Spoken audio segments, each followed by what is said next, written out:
Well, nung last year, no, nagkaroon sila ng mga out of town games, no.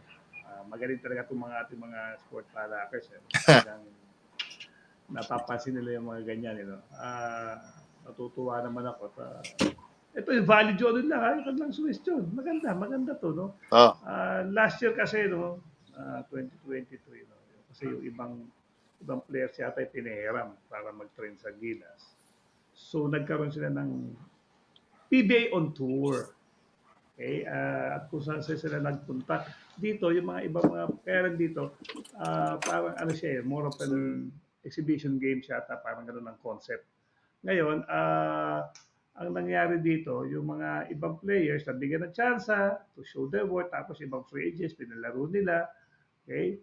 At kung sino-sino pa, para, yun nga, isang magandang ano yan eh, development para, lalo na doon sa mga seldom used players. At maganda naman yung naging, ano, maganda naman yung mga naging resulta nito with regard sa mga players, no?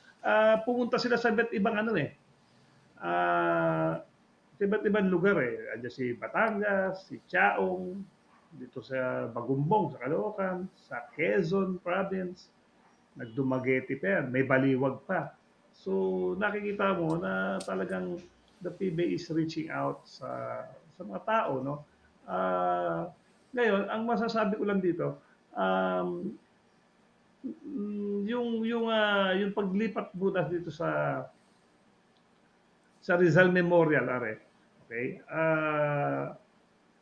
Magandang move yun. Pero considering na Rizal Memorial is still part of the NCR, so the crowd, na iba lang crowd, pero NCR group yan eh. Kumbaga NCR crowd yan eh. So, hindi mo rin makikita yung pagiging excited at takam ng mga ano, ng mga gustong manood, di ba? And, ang isa pa kasing problema dyan, pare, yung ano, yung composition ng teams. Alam mo, nung araw, di ba, halos balance lahat ng teams eh. Ngayon kasi, whether ano sabihin mong games ano, meron na silang inaabangan. Even nga sa amin, pare, dito sa Valenzuela eh. Kunwari, merong special event dito. Let's say, charter day namin at gusto magpa-exhibition na lang ng aming mayor. Uh, Tapos tinatanong ko kung sino team, eh yung, ano mo, may mga bukang bibig na team lang eh. Di ba? So, kasi nga, yung iba na, ano, na pag-iiwanan eh. So, ang nasa akin pa rin dyan is yung, ano eh, yung sana maibalance para yung mga i-offer mo na mga games, eh, pupuntahan kahit sino pa ilagay mong teams. Okay? Alala ko dati pa rin, kahit pa paano, yung 90s, yung team natin ng 90s, halos pantay-pantay eh. Kung meron man na pag-iiwanan, iilan-ilan lang eh. Isa lang daw eh, pero wala, pantay-pantay. So kahit sino ilagay mong team, eh, nanonood ng mga ano, nanonood ng mga tao, no? Pero magandang development yan kung they will reach out sa ibang lugar. Kasi yun ang ano eh, ganito yun eh. Ako nung naglalaro ako, napag-iisip-isip ko, no?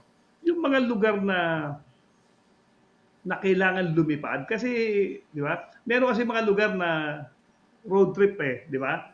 Di ba? malapit. Luzon, malalapit lang yan. Baliwag, malapit lang yan. Yang mga yan, kayang pumunta sa ano yan. Kasi kayang mapunta ng four wheels. Teka nga, o kahit magmotor yan, marami na nagbumotor. Halika, doon tayo ng ganito. Kaya nila yun, di ba? So, kung yung mga hinahangaan nila player, pwede lang mapanood. Di, pag yung mga nato sa lugar na kailangan mo ng, okay, pagpalagay mo four wheels, pero very malayo, very remote. Okay? At iba naman eh, kailangan lumipad. Naku, sabi ka ang tao dyan.